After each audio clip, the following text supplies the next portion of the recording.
There was a discovery in a far, far away land, and that discovery was that 2 plus 2 actually equals 5.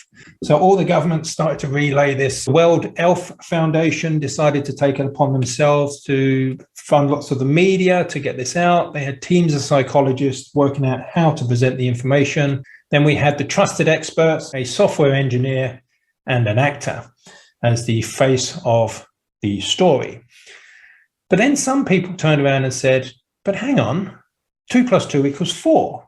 But then the people replied, are you anti-5? You must be a conspiracy theorist. And here really lies the problem, is that when someone thinks that 2 plus 2 equals 5, the real focus is on the equals. But in fact, by trying to tell someone that it equals 4, all you're doing is conclusions matching conclusions.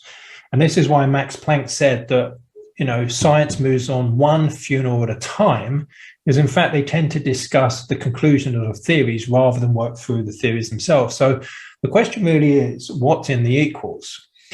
And of course, nothing is so but thinking makes it so. The quote was by Shakespeare.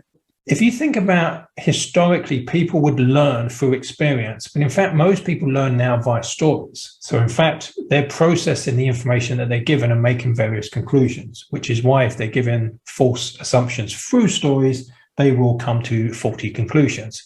But they will be absolutely solid, or most people will, that those conclusions are true.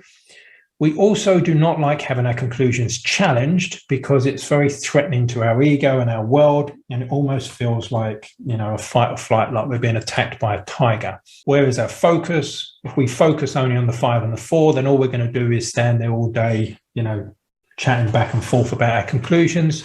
But if we focus on the equals, we start to understand what are the false assumptions that someone believes in order to get to 5, then we can start to challenge those and challenge them very effectively with stories, metaphors, and questions. The equal is each person's perception. Everyone has a unique perception, but if people are watching the same media, they will share commonalities.